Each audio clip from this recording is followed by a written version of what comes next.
que para tratar la hipertensión, arterial, tenemos por lo menos 4 antihipertensores. Con los diuréticos serían 5. Ponemos a los diuréticos primero porque son los que tienen menor potencia para bajar la presión. Luego los betabloqueadores, los antagonistas del calcio, inhibidores de la enzima convertidora y ARA2. Los puse juntos porque son parientes, ¿no? Pero voy a ponerlos separados. Muy bien, vamos a hablar de los diuréticos. El diurético que más utilidad tiene en cardiología, en la hipertensión arterial específicamente, son las tiazidas, no tanto la furosemida. ¿Por qué las tiazidas? Porque las tiazidas tienen una acción más retardada y no eliminan volumen, agua, muy rápido, no depletan muy rápido. Entonces por eso es que la tiazida, como en una hipertensión simple pero muy alta, digo, simple porque no hay otra complicación todavía, las tiazidas están perfectamente indicadas. Cuando sucede, perdón, voy a, de vez en cuando voy a toser un poco,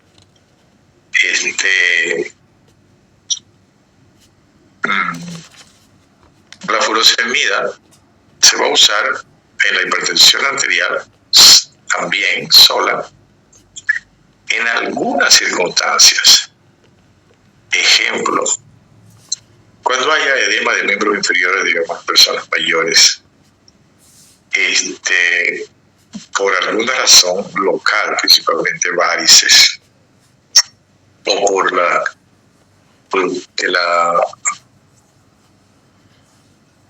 el trabajo que tienen, o el oficio que hacen, que está mucho tiempo de pie y se hincha, o están sentadas mucho tiempo. En esos casos se puede usar furosemida, poca cantidad, pero en general las tiazidas son las ideales para usar la hipertensión arterial. Es tan así que muchos medicamentos que se usan como ARA2, por ejemplo, que son los que más tienen combinaciones, vienen combinadas con hidroclorotiazida. Es ahí que entonces los diuréticos tiazidas generalmente se usan cuando vienen combinados 1/4 o hasta media tableta. ¿Por qué? Porque la hidroclorotiazida, que es la más conocida, se presenta en comprimido de 50 miligramos, no viene en ampollas. 50 miligramos, y con 1/4 comprimido generalmente es suficiente cada 24 horas. Pero se puede usar hasta media tableta para la hipertensión. ¿Por qué? Porque a veces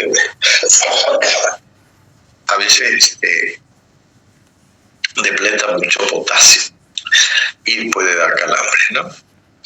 El máximo efecto, esto de aquí, por ejemplo, trae el recuerdo de lo que yo les dije de cómo actúan los diuréticos, porque ya yo les hablé de los diuréticos.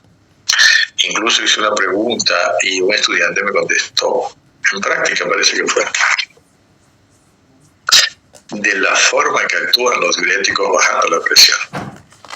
Y la forma que actúan los diuréticos es disminuyendo el sodio de las paredes de los vasos. Ya saben de cuáles vasos, principalmente. Y entonces, esa acción inicialmente tiene 2 acciones. La acción que baja la presión por pérdida de volumen y la acción por vasodilatación.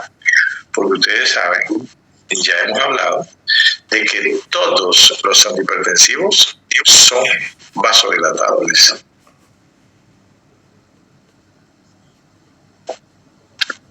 Entonces, máximo efecto de las tiazidas 3 semanas. Se dice que hasta 4 semanas demora el diurético en hacer ese segundo efecto. Entonces, efectos secundarios de casi todos los diuréticos, en este caso de la tiazida, que puede producir hipopotasemia, hiperuricemia, intolerancia a la glucosa e hiperlipemia. Aumento de los niveles de grasa en sangre. Luego tenemos, no hablamos aquí de la furosemida, pero se puede usar. Si no hubiera hidroclorotiazida, por ejemplo, en el medio donde está, use furosemida, pero use furosemida poca cantidad, por ejemplo, media tableta al día de 40 miligramos.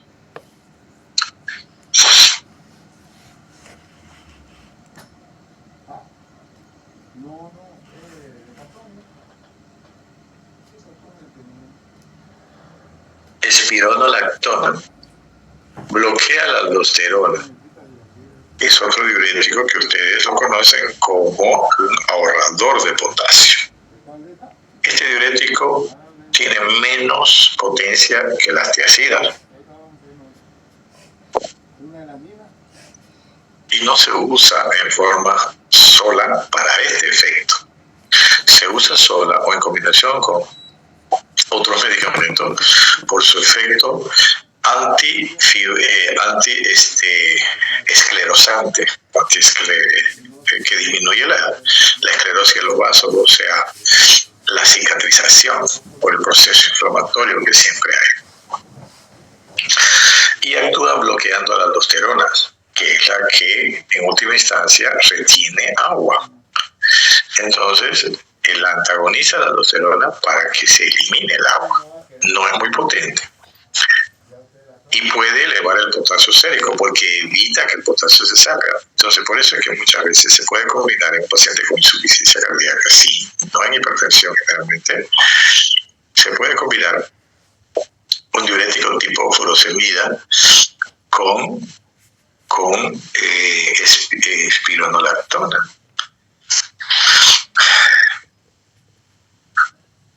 Cuando hay deterioro de la función renal hay que tener mucho cuidado porque eleva los niveles de potasio, ¿no? Produce hiperpotasemia.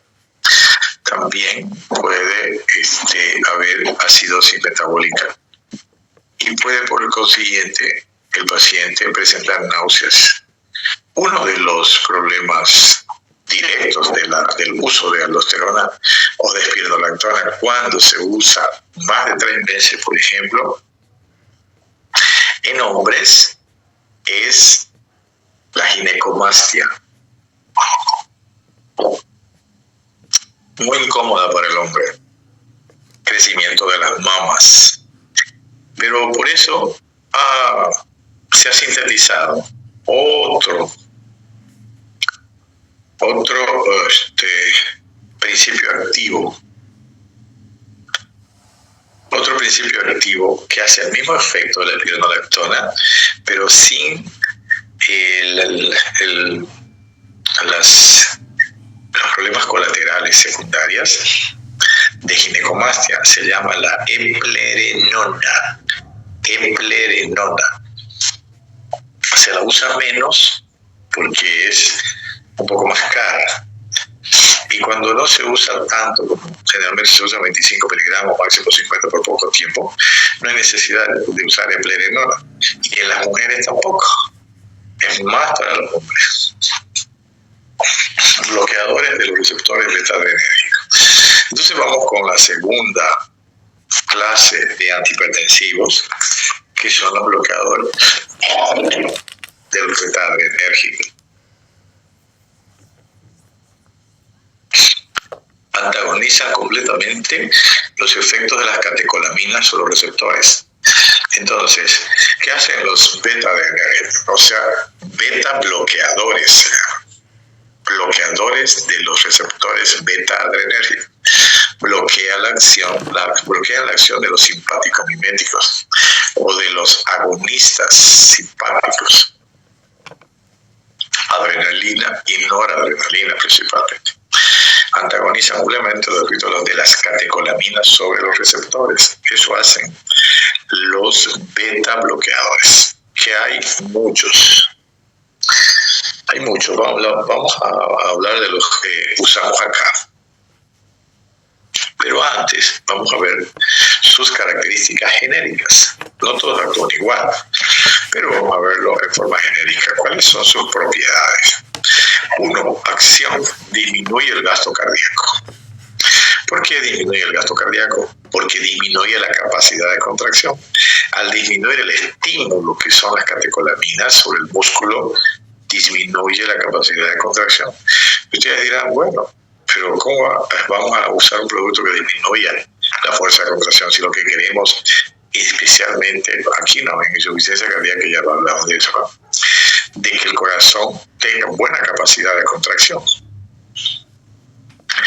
2. Y la resistencia periférica también la disminuye. Entonces, hay dos efectos. Disminuye la contracción del corazón y disminuye la resistencia periférica. Los beta-bloqueadores, además, inhiben la secreción de las catecolaminas en las terminaciones postganglionares.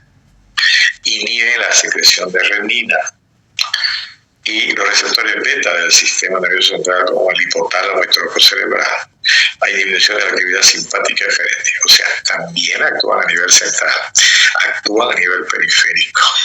Entonces tienen una acción bastante amplia sobre la inhibición de las catecolaminas. Pero no son todos los que, bueno, estoy pensando en insuficiencia cardíaca. En insuficiencia cardíaca dijimos que no todos se utilizan. Acá se pueden utilizar todos. Los de primera generación, como el atenolol y el propranolol, se pueden usar. Todos. No hay problema, porque no hay insuficiencia cardíaca. Estos betabloqueadores, entonces, están contraindicados en la insuficiencia cardíaca congestiva. Pero ya vimos de que no todos, solamente el atenolol y el propranolol no se usan. Entonces, porque tienen propiedades que le falta a los que tienen los otros, los nuevos.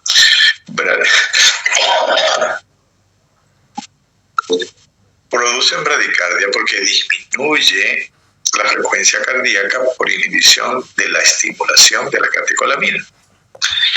No se debe dar en el EPOC o en la asma bronquial, no posible los dos primeros, porque producen un efecto de broncoconstricción.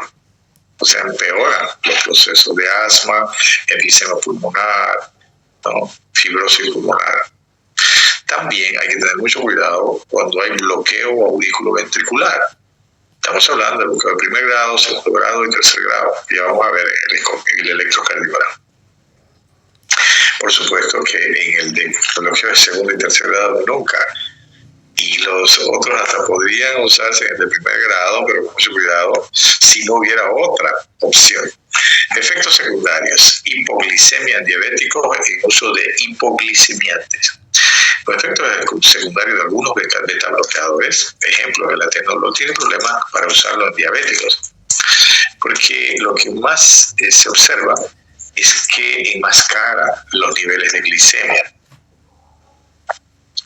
aumento de los triglicéridos y producen a veces en algunos pacientes el fenómeno de Raynaud, que es una vasoconstricción de los miembros superiores, especialmente las manos. Ventajas de los beta-bloqueadores: no producen hipotensión postural ni post-ejercicio. Eso no siempre es así, ¿no? No en todos los pacientes, hay que ver, porque no todos los pacientes son iguales. Cardioprotector en la isquemia, perfecto, excelente. Después de un infarto se utilizan los beta-bloqueadores. O incluso cuando hay isquemia sin infarto. ¿Para qué? Porque disminuye la fuerza de contracción, disminuye el consumo de oxígeno por el miocardio, disminuye la frecuencia cardíaca, disminuye el consumo de oxígeno del miocardio. O sea, relativamente a ese corazón lo ponemos a reposo. Disminución de la muerte súbita en el infarto también, usando beta bloqueadores post-infarto, ¿no? Tenemos aquí dos beta bloqueadores, pero que son mixtos, bloqueante beta-alfa, el aventalol y el carvedilol. El aventalol se usa poco, generalmente endovenoso, y el carvedilol se usa bioral. Es muy usado actualmente. Estos sí pueden producir hipotensión postural porque son bloqueadores alfa y beta.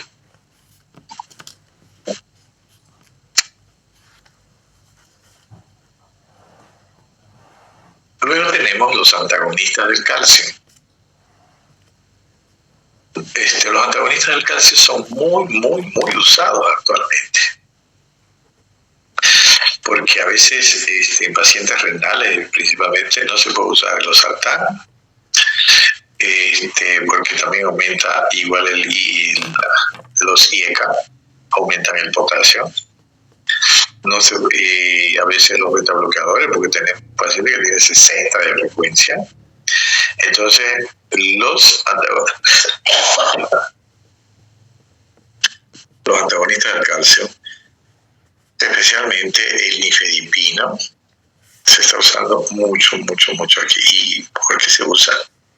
Porque realmente da resultados, baja la presión arterial. Yo tengo en este momento 2 pacientes que están con una dosis máxima, creo que ya les comenté, de nifedipino. Estoy usando 90 miligramos de nifedipino al día. Generalmente se usan 60, 20 miligramos cada 8 horas. Pero viendo las circunstancias, especialmente los que no tienen dinero también, no tenemos opción, porque no siempre uno tiene que regirse, ¿no?, a la norma pura. Hay que ver las circunstancias que rodean a un paciente. Entonces, opté por usar esa cantidad de nifedipino y la paciente está perfecta con todos sus parámetros bien. Entonces, ¿qué hacen los antagonistas del calcio? Ustedes saben que el calcio participa en la contracción de la fibra muscular. Entonces, al haber esta medicación que bloquea su acción, antagoniza su acción, pues la fibra se va a volver más relajada. Disminuyen el calcio intracelular y vasodilata. Eso es lo que producen. Generalmente tienen una acción bastante directa sobre el vaso. Es directa sobre el vaso.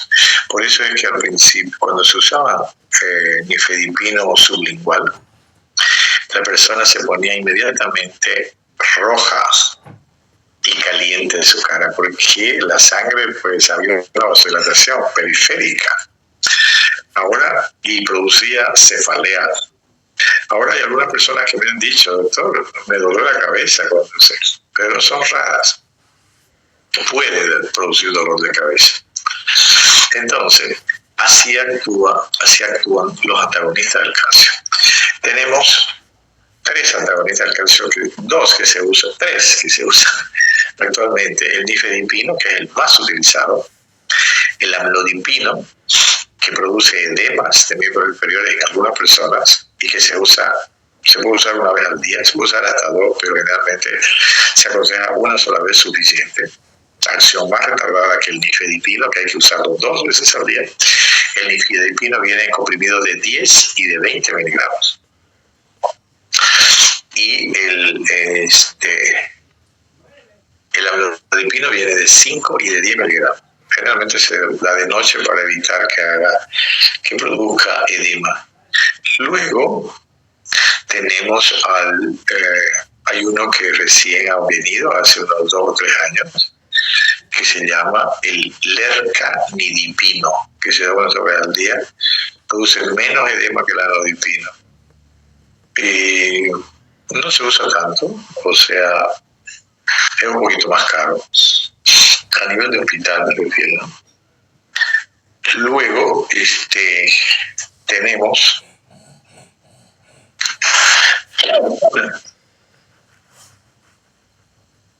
Vamos a pasar hasta las 9 ya. Si se acaba, volvemos. Luego tenemos de acuerdo a la clasificación, vamos a ver inmediatamente después del tipo nifedipino, vamos a ver el tipo verapamilo, que ya no se usa porque no hay, no porque sea malo.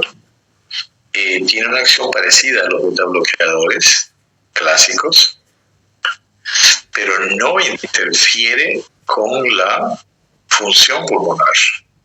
O sea, cuando hay problemas de función pulmonar y la persona necesita tomar un antihipertensivo con esas características de los betabloqueadores, deberíamos usar verapamilo, pero no tenemos en la farmacia. Entonces tenemos dos tipos de antagonistas del calcio que se usan. El tipo nifedipino, donde está el anodipino. El nitrandipino ya no se usa acá. No afectan la conducción atrioventricular. Este tipo de nifedipino no afecta, no altera la conducción intraventricular y no disminuye el gasto cardíaco.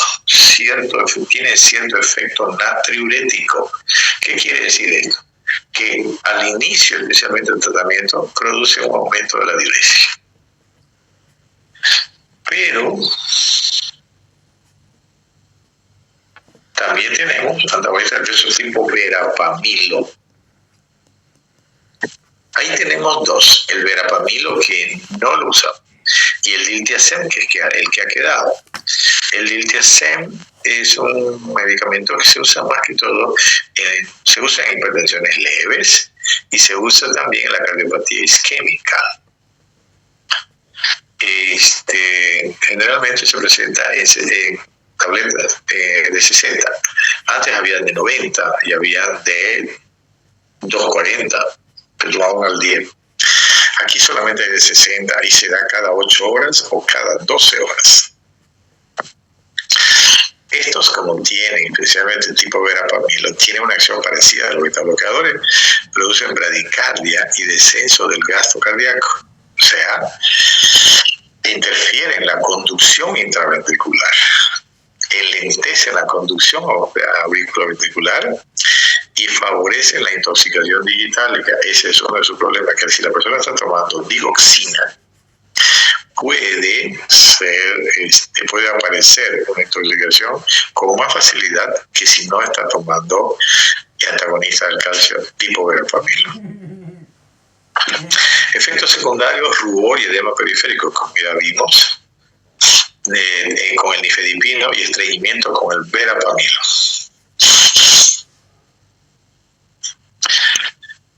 Luego vamos a ver inhibidores de la enzima convertidora de angiotensina.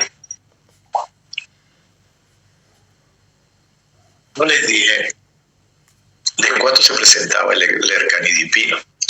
Se presenta en comprimidos de 10 y de 20 miligramos y se da una sola vez al día. Inhibidores de la enzima de conversión de la angiotensina y ECA son efectivas en concentraciones plasmáticas altas de renina. O sea, los inhibidores de la enzima son efectivas en concentraciones altas de renina porque al inhibir la producción de renina, angiotensina, aldosterona, entonces van a evitar que llegue a su última fase, ¿no?, dentro de la reacción a angiotensina y aldosterona. Por consiguiente, va a disminuir la presión arterial. En hipertensión vasculorenal, donde hay, por ejemplo, altas concentraciones de renina, son efectivas. Y en hipertensión maligna, en la hipertensión esencial. ¿Cómo se hace para hacer tratamiento con estos medicamentos? El primer IECA que apareció fue el captopril. Se absorbe rápidamente con estómago vacío. Por eso es que el captopril se usó no solamente por esto solo, sino porque se absorbe sublingual más fácilmente. Entonces se lo ideó porque no estaba indicado. Pero las personas, para tratar de bajar la presión, rápidamente, muchas veces sin necesidad, usaban captopril. Pero a algunas les ocasionaba lesiones en la boca, porque no era un medicamento, porque todos los medicamentos generalmente son sales ácidas. Entonces el captopril no estaba indicado para hacer el tratamiento de la hipertensión en vía sublingual. El captopril se presenta en comprimidos de 25 y 50 miligramos y se toma cada 12 o cada 8 horas.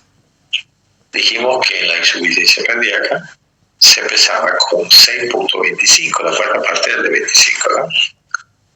Y entre los efectos secundarios tenemos agranulocitosis y neumopatía membranosa, no neuropatía, neumopatía membranosa. Enalapril es el segundo fármaco de los IECA, es el que más se utiliza actualmente. Viene en comprimidos de 5, 10 y 20 miligramos. Se da 2 veces al día.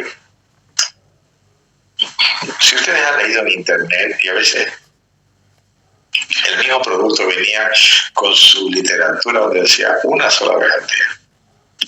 Pero claro, después se vio de que una sola vez no era suficiente. ¿Por qué no actuar 24 horas? De ahí que se usa 2 veces al día, y además es un profármaco, porque no actúa como enalapril, actúa como un metabolito de enalapril. Entonces, hasta que se produce eso, demora un poco. El tercer IECA que existe en nuestro medio es el lisinopril.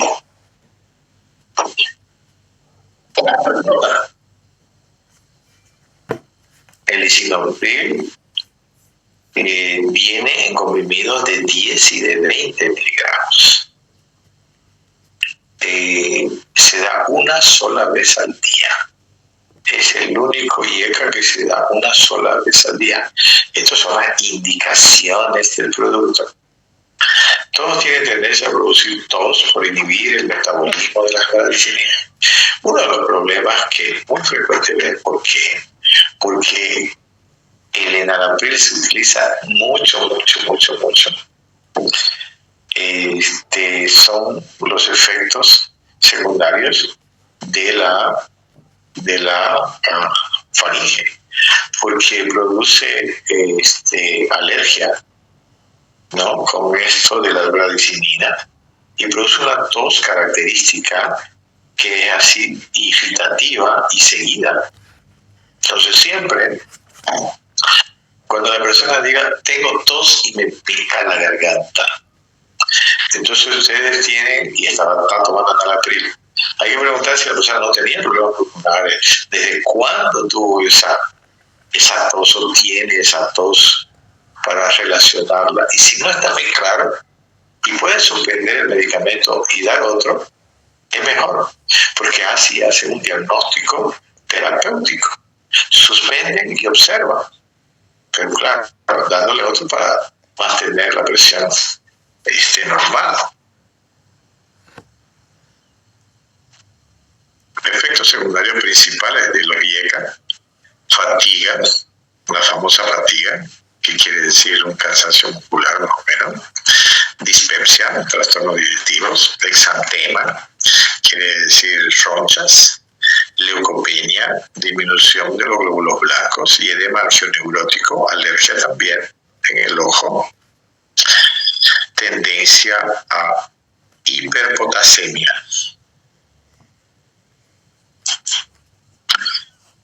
Muy bien.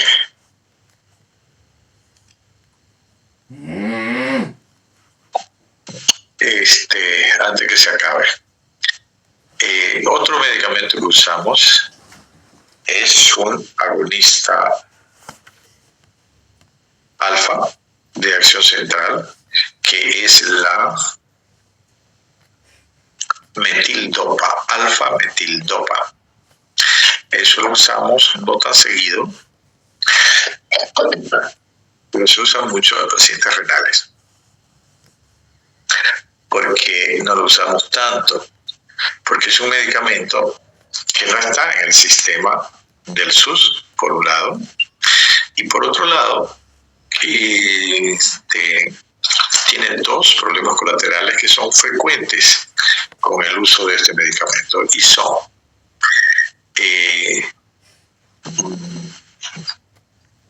produce sequedad de la mucosa, en especial de la boca, y además produce somnolencia. Por supuesto que estos problemas colaterales, aunque son frecuentes, no es igual en todas las personas.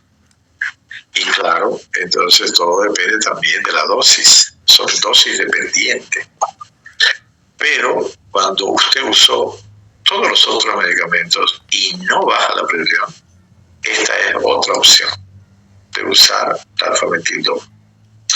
Hay otro medicamento que se llama hidralazina, que viene comprimido también y en ampollas. Produce aumento de la frecuencia cardíaca. Yo no la he usado nunca y no la uso, ¿no? Porque tengo estos otros, no se usa frecuentemente.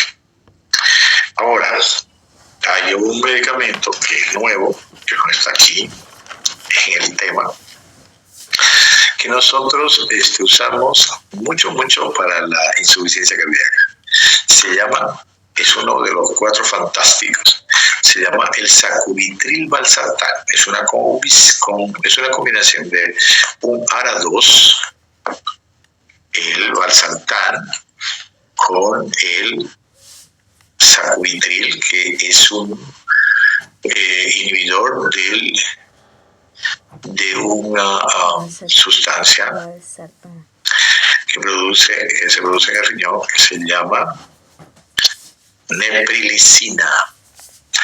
Entonces, este medicamento recién apareció en Bolivia hace unos 2 años y excelente. Yo casi no lo uso para la hipertensión porque todavía es caro.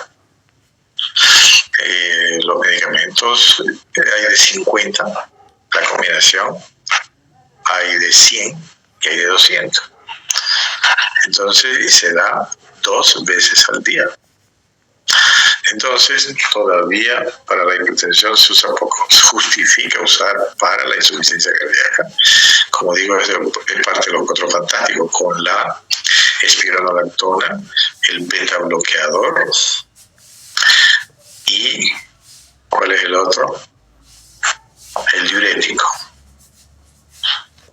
Entonces, para la insuficiencia cardíaca son los 4 medicamentos que se utilizan frecuentemente. Muy bien, eso es lo que se refiere al tratamiento de la hipertensión arterial. Si hay alguna pregunta. Doctor, una pregunta. ¿El labetalol y el alfa-metil-dopa se utilizan en la hipertensión en embarazadas? Sí, se utiliza. Para la maternidad la utiliza bastante. Y el labetalol se usa más en emergencias también, ¿no?